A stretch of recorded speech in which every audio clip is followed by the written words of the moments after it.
Hey there, All Things MSP crew. We are back with another update. Now, this is not a vendor update because we also want to highlight other organizations, communities, just anything out there in the space that's here to help you.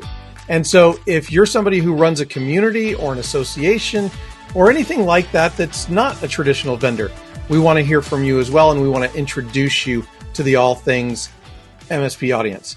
So today we have the MSP Association of America, and to represent them, we have Dave Jooste from MSPAA. Dave, how you doing? Yeah, all right, and yourself, Eric. Finally, great to be here. Yeah, you know, we got introduced a little bit before ChannelCon last year, right? And we've had a chance to have a couple of conversations, and it really sounds like MSPAA is one of those kind of organizations that's really there to just kind of help the MSPs and connect them with opportunities and vendors and just kind of doing different things in the space. Am I getting that right? Half and half. So I'm an MSP. That is my full-time job. And I run the MSP on a voluntary basis, as well as the two other partners as well. They also have their own business. So we do this voluntary because myself as an MSP, I know how difficult it is to get into the market. It's so hard. And, you know, it's only getting tougher. There are so many MSPs out there fighting for that piece of the pie. And look, there's a lot of business out there. I think we can all agree with that, right? So that's how the MSPAA kind of came about. And it is now an association that is not necessarily vendor focused, like you mentioned a few minutes ago. It's a public facing entity. So we have a lot of resources that we distribute MSP material to small business communities within the United States. One of our team members, her name is Amy, she actually phones a lot of companies who are potentially looking for MSPs, and she gets what we call open contracts. I think in the last 2 days, we've just had two, and we distribute those to the MSPs, and they can apply. There's no fees or anything associated to that at all. You just apply, and it's on a first-come, first-served basis. Obviously, because we have to remain very neutral, it's rarely first-come, first-served. So that's just one of the things, and there's a lot of different avenues, a lot of different ways that, you know, we help MSPs get that brand recognition and in front of the public community. I think we all struggle with that sometimes. Well, because number one, I think small to medium-sized businesses don't really know what they need when it comes to, I would say, formal IT support. And, you know, rather than just a guy that they call up who comes and fixes things when they break. And they don't understand that there's actually a whole industry out here ready, willing, and able to do that, and they're called MSPs. Exactly, right? I mean, what is an MSP? Who knows? And you're not wrong. I think the business community is learning. They're catching on to the fact that there's an MSP. I think that is evident, especially now with the whole AI component. Everyone's searching managed cybersecurity and managed AI. We see that all the time. We get about 30,000 visitors a month on the website looking for MSPs in various forms, shapes, and sizes. But those two keywords are the number one. So I think the community is catching on to it. There's a lot more to be said of what that exactly means. And I'm sure you know that, like I know that. And companies, they just think, oh, it's the IT guy, he's going to take care of everything. It's not always the case. Sometimes it is, right? But it's not always the case. It depends on the business model of the MSP. Now, if you're kind of matching companies with MSPs, what are you looking for in a partner MSP to be able to offer them these contracts? Well, first and foremost, we don't do the matching game. We have to remain very agnostic and very neutral. So what we do, you know, MSPs who want to come and join the association, by all means, come join us. You know, there's no cost for the first year. Just come and join, put your profile on there. And if companies reach out to you, that's between you and them. At no point in time do we go through a list and say, okay, you're good with this one. We do not do that. However, when we have open contracts, I will say that, again, like I said earlier on, when those open contracts come through, it's really first come, first serve. So if you can get in there and submit your information before the number of required MSPs, then you're in the line. For example, this morning, we actually had one this morning, a national cannabis company. They're looking for 3 MSPs. And I think in about 2 minutes, we had about 15 applications. We can only accept what the client wants, and they only wanted the first 3. So that's what we have to stick by. But again, we have MSPs, very, very large MSPs, and we have very, very small, brand new MSPs. At no point in time do we play the favoritism game at all. And just to explain that is we partner with a lot of events, and we get asked to put MSPs on stage. So the MSP Expo, I think you're going to be there, Rick, the MSP Expo next month. We were asked to put 6 MSPs on stage in a panel discussion, which is what we've done. And I think there's 2 large ones and 2 brand new MSPs that are going to be there. So that's just one of the other ways. So that's really interesting that you do it in such an agnostic way. And I only say that because a lot of these pay-to-play type organizations are doing a little more of the making sure that the MSP that's applying matches the needs of the company that's asking.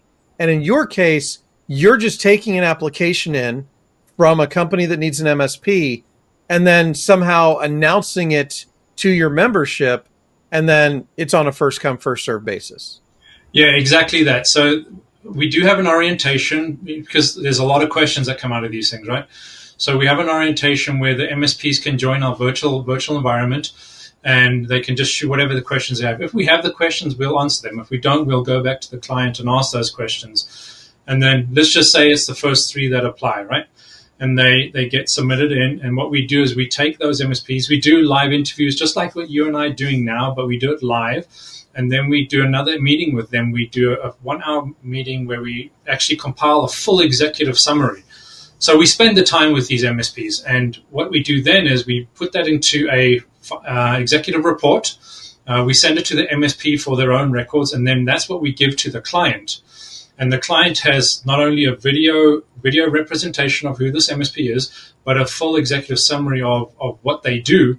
And the client then determines who they're going to reach out to and contact. Now, we have had clients that reach out to all 3 of those MSPs and speak to each one individually. Pricing, all that sort of stuff, that's between you and the client. We don't ever get involved in anything like that. But if that client contacts you, hey, best of luck to you, and we hope it works out. Maybe the client feels that you're not a good fit and they move on. So I don't know. That's not our call. That's the client's call, that, right? So I like the way you distinguish it and say it's not matchmaking because you're not making the match. It's agnostic. But it sounds like maybe you are actually helping the MSP who does get, one of the first ones to apply. It sounds like you're almost giving them a little bit of coaching as well in terms of what the client needs and maybe what they need to present. We have a lot of resources. We really do. So we partners with AT&T, Oracle, Lenovo. Google's contacted us. We've been contacted by Canada. We've been contacted by Australia. We've been contacted by the UK. So we've been contacted by a lot of these big brands that are giving us all these resources, and we're giving them to the MSPs. Yesterday, I spent 2 hours on the phone with an MSP because they are literally stuck with their entire marketing platform. They don't know what to do. Now, I'm not a marketer. I wish I was. I'm not a marketer. Some things I'm good at, some things I'm not. Okay, but I walk them through what at least we do and how we've actually built the association, and their eyes just went blunk and it shot up. And now we're working with. And again, there's no cost to any of this. I'm not here to try to say, oh, if you want to work with us, pay it. This is not what this is about. My full-time job as an MSP, that is where my revenue comes from. I want to help you guys, MSPs. Nothing. Classic example, if you like stories, Eric. We had an MSP, small, brand new. He was about 2 years old. In February, no, I lie, March of last year. He joined the association, and we said to him, listen, I'm not going to say his name, but this is only going to work as much as you put in. Get your profile sorted out. Let's work on your LinkedIn profile, get that sorted out, because it was a bit messy. And we helped him with that. And within the six months that he was with us, he's still with us, but within that 6 months, he picked up his biggest client that he's ever had, and he jumped from 200 endpoints up to 600 endpoints. Now, not to say that's going to happen for everyone, right? But that was just the luck of the draw for him, and it worked really, really well for him. So there's no cost to the MSP. I assume there's no cost to the company who is looking for an MSP either. No. So what we do sometimes, so let's go back one step. What we do find is a lot of vendors submit requests that they're looking for MSPs for contracts. And then what they do is they want us to give the contact information out. That is one thing we are extremely strict about. We were contacted by Google, and Google asked us for an entire database list, and we said no. So we're very strict about that. So when these companies submit these open contracts, they're doing it maliciously to try and get the direct contacts of these business executives. So we go through an entire vetting process. So when a company submits something, we actually do a background check on the company. We actually get on the phone and phone them. One, because we want to know more about what exactly they're looking for. And that kind of gives us a clue as to what they're doing. Now, we do get vendors from outside the United States who are trying to kind of get under the wire. We don't allow that. That's not what this is about. We are looking for legitimate companies that are actually looking for MSPs. We've had about 5 open contracts in the last 4 months. No, I lie, 5 months. And those MSPs have all been submitted. We've had a number of companies submit things who are really just vendors trying to just cheat the system. So we do monitor that pretty closely. Well, those vendor cheaters aside, because we all know there are vendors out there who have bad behavior. They're just out there. But when it comes to a real client looking for an MSP, I thought that I heard you say that you kind of interview the client a little bit and do a little bit of discovery initially to help the client better define maybe what they're looking for. Yeah, we get a lot of companies coming to us and they're saying they need someone to take over their IT. That's kind of the keyword that comes across. Now, you as well as I know, that could mean 1,000 different things, right? So yes, we have that initial call with them because they actually give in a form they have to fill out, which outlines exactly what they're looking for. So when we present this to the MSPs and we have this orientation, we can answer those questions. Not to say that we're perfect and we're always going to get it right, which is why the client and the MSP have the call after the client has chosen who they want to potentially work with. But we get all that information, and that kind of gives us a little bit of the vetting process where we can actually determine whether it's actually a legitimate company or not. And it almost feels to me like you're kind of bridging the gap between small business and MSP in terms of language, in terms of things that each side needs to know about the other to properly execute a contract and have a good relationship going forward. Well, let's be careful about the word contract there, right? One, we're not lawyers, first and foremost. So when we say execute a contract, that doesn't apply. You know, your contract between client and you, right. Hey, that's on you that. And that's what I meant. That relationship, yes. We've been invited to talk on a radio show tomorrow, actually, down in Centennial, Colorado, and then another one in North Colorado, talking exactly about this. So we'll be representing a lot of MSPs, especially in the Colorado region, for the listeners of those radio stations. So yes, that bridging, as you call it, absolutely. Well, it sounds like you guys are really creating a lot of opportunity for MSPs. What's the best way for an MSP to get involved? Honestly, the best way is, I'm sure if you don't know the website, you'll probably see it soon, but just go to the website and have a look. Maybe it's for you, maybe it's not for you, and that's okay.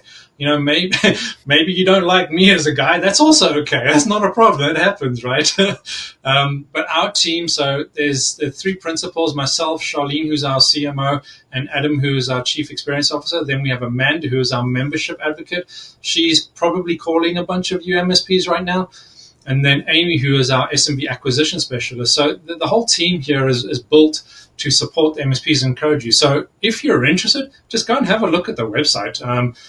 We have sections for MSPs to distribute their news. We have partnerships with media channels where we can distribute your stories out. For example, one of our MSPs, and he's a pretty large MSP actually, He hired a new CIO about a month and a half ago, and he gave us the article, and we redistributed it through our media partner, which went on to Google News. So those options are available to you, but this entire team is here to support you. And if you do want to be in a speaking engagement, if you do want to be on stage, just let us know. We get these requests all the time. Just let us know, and we're more than happy to do that. And if you do want to join the association, just go through the registration. Like I said, there's no cost for the first year, and if you want to try it out, try it out. There is a vetting process that we go through. Just like we vet all the vendors, we vet every single MSP. And Eric, you'll be surprised if I had to tell you this, but there are MSPs that have registered that we cannot get hold of. Well, I've been on the same side as that. As I've gone and gotten information from an MSP, and then I go to check their website, and Google won't display it to me because it doesn't have an SSL certificate. It's the same kind of thing. Yeah, but who do you blame for that? One thing that we've learned is it's not always the owner of the company. And, there's probably MSPs sitting there, well, I don't handle that. Well, you're right. You probably don't handle that. And we've noticed that, like a lot of MSPs, they'll have the executive who runs the company, which like we all do, right? But then they'll hire or they'll use one of their own staff members to do the marketing and takes care of all this. And that person leaves or they change jobs or there's a whole lot of reasons, right? It happens. And that's okay, but that's why we go through the vetting process, because when we do that, we notice these things. There was an MSP probably about 3.5 months ago who registered with us, and one of the verification processes we go through, we actually call your tech support line to see that your number works. And the number on their website and the number that they're registered for was dead, didn't even work. It was, and we reached out so many times, and eventually I had to get hold of someone on LinkedIn and say, hey, this is a problem, not for us. This is a problem for you as a company because people may want to call you. They fixed it. But, small things like that. And it's not to say that you're an MSP and you don't know what you're doing. Things happen, life happens, and we're all super busy. And sometimes these things just get dropped. And that's why we go through the verification process. One thing we don't want is we don't want all our visitors to come and try call the number on your profile and no one answers the phone. Yep. That we don't want. Yeah, because that just obviously looks bad for not only the MSP, but the association as well. Yeah. So, Dave, thank you so much for all the stuff that you're doing to support MSPs and to try and drive opportunity to them. Really look forward to what the MSPAA is going to be doing in 2025, and hopefully we'll have you back and talk about it some more. Awesome. Well, thanks for having me. I really appreciate the time.